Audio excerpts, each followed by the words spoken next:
Update tayo guys. Ito na, lumabas na yung mga potato na tinanim namin noong nakarang araw.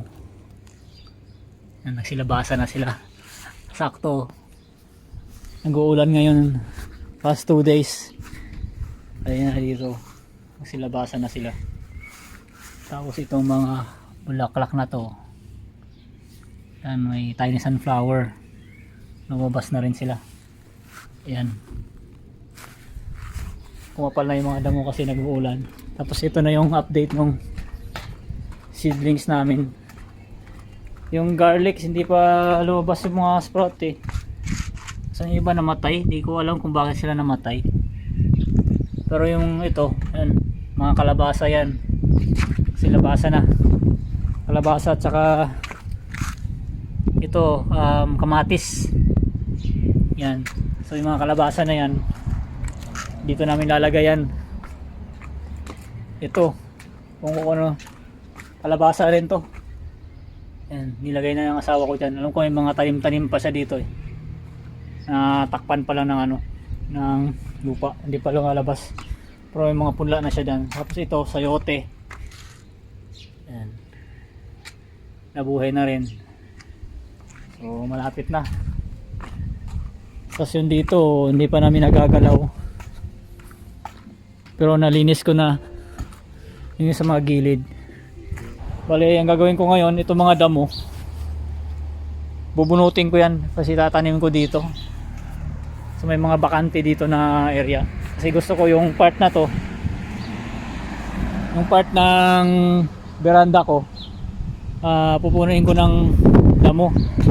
Tulad dito may mga parte na walang ano, tanim na damo. Tataniman ko ng damo yan para yung buong bahay, yung tapat niya, green. Gusto ko maging green lahat to. Kaya maglilipat tayo ng mga damo ngayon. Tatanim natin dito. Kasi dito naman, yan, may mga damo na yan, ililipat ko yan doon sa harapan ng bahay. Tapos ito, bali tataniman namin to ng kamote. Kamote dyan para, kamote dyan, tapos kalabasa dito. Tapos ngayon mga araw na to, pupunta tayo doon sa may bahay ng tropa. Mangunguha tayo ng mint. So dito ko itatanim yung mint para green na siya. So pupunta muna tayo doon sa Glide Street, mangunguha tayo ng mint. Let's go.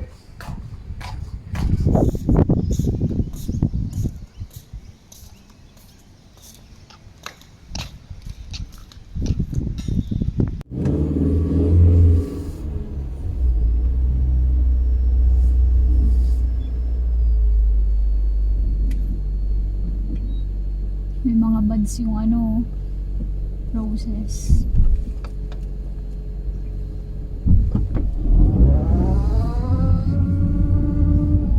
See.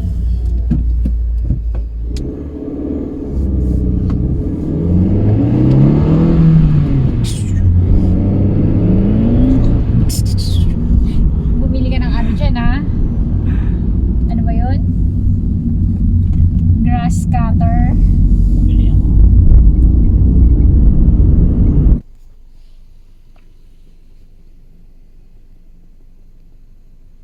Guys, dito muna tayo sa dati containerhan. Mangunguha tayo ng mint. O nga lang, saan yung mga tao dito, wala.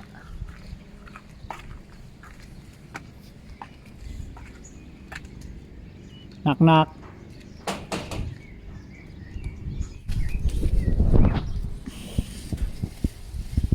Bukal na eh. Nagilapin yung pinakapuno niya.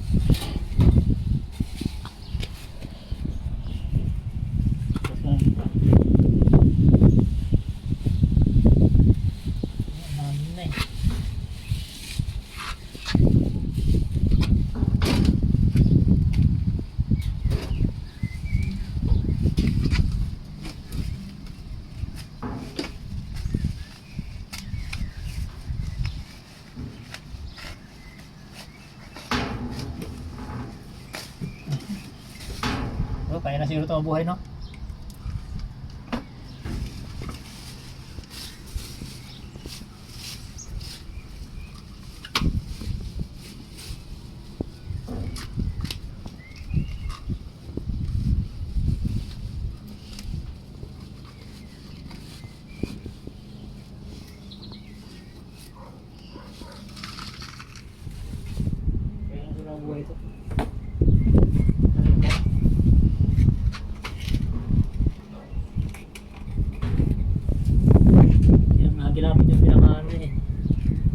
dulo.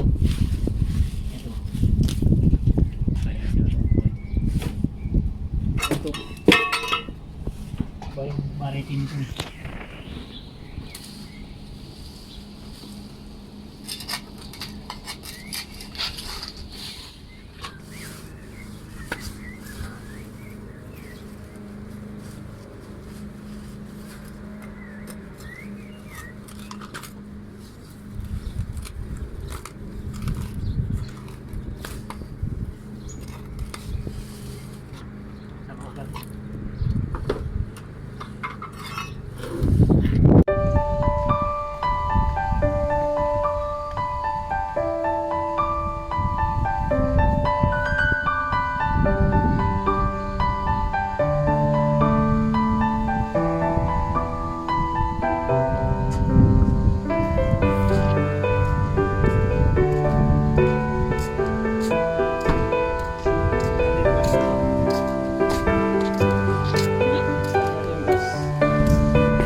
Yun guys, may hinalo kaming bulaklak dito na parang mini sunflower na wild. So, hinalo na namin dyan para pag dumami na yan dyan, so, kakalat-kalat din namin yan sa ibang lugar pag mayroon ng mga tumubo na mga bagong yung binhinan na may mini sunflower. Sa ngayon, ito naman mint, tatanim namin doon sa kanal. Tara, tayo sa kanal. Request na natin yung mint dito.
kawawa naman sa'yo yung alam.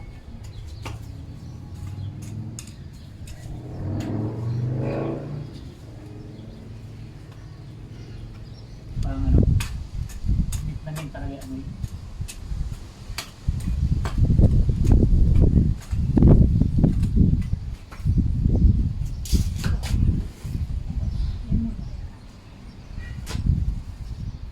Kaya mo sila, habang pinabawasan mo, kakalat ng kakalat. Burutin mo na yun, no? Ang dami sa ano yan.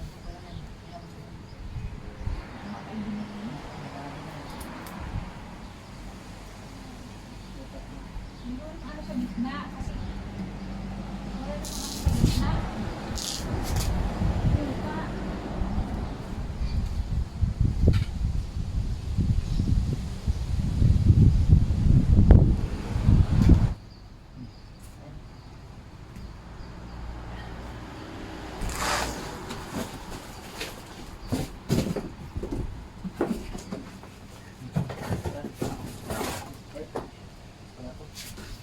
Dito na ako dadaan. Magsali pa ako ng damo. So ngayon naman guys, gunitin natin yung mga damo dito. Sali natin doon sa mga kabila, yung mga parte na walang damo, para mag fully green na yung harap ng bahay. Maganda tingnan.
Bago pa umulan. Parang ang dilim nyo. Ano yung maliliit na seeds na yan? Seedling mo yan? Yan? Ano yan? Damo yan. Damo lang yan? Parang kamatis. Hindi yan, wala akong tanim. Damo lang yan? Oo, okay. Yan. Bili mo muna lang konti. Sabi niya, 5 mm. Keep moist. Sabi niya, oh. Pwede siyang itanim ng summer, diba? Summer yun, yung ulan lang.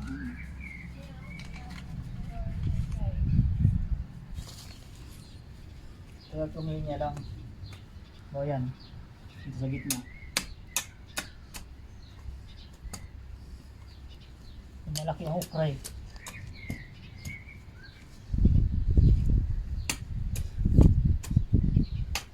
Yes, pag siksikan sila, may hirapan lang yan parehas.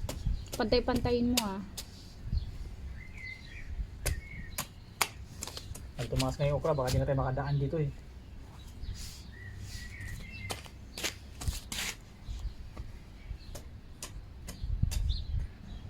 Yan. Lagyan mo ng palakan na ako paano ko didiligan. Alam mo na yan, parang kung didiligan. Lagyan mo ng bilog. Kasi gitna yan eh. Yan may layo yan, square yan oh. Square. Pag simula ka dito, square na yan. Pares square yan. Bilog kapag binigdiligan mo yan, wala na rin, hindi mo na makikita yan. Estimated na lang yan. Sa square yan, yan.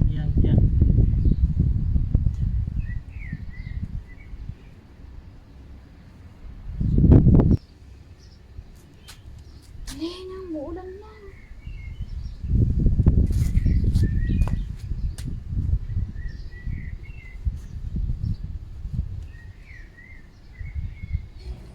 Guys, ito may papakita ko sa inyo. Alam nyo na to. So ano to, kamote na red. So wala kami mabibiling kamote dito na punla o yung may dahon na. So ang ginagawa namin dito, ito. Pinapadahon namin tong kamote mismo, yan oh. Tumubo na siya. Pag lumabas na yung mga dahon-dahon yan, saka namin ililipat sa lupa. So balak namin itanim dito sa labas para mag green naman yung labas dito namin itatanim yung kamote. Yan siya.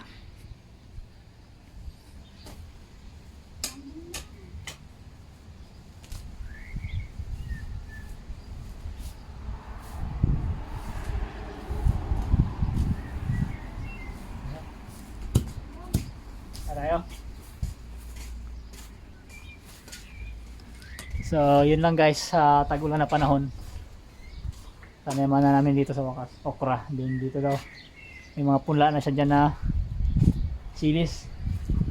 So yun lang muna bago bumuhos ang ulan. See you next time.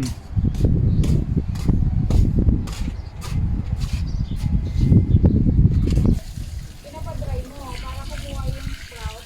Para meron tayong kalbos na kamote na.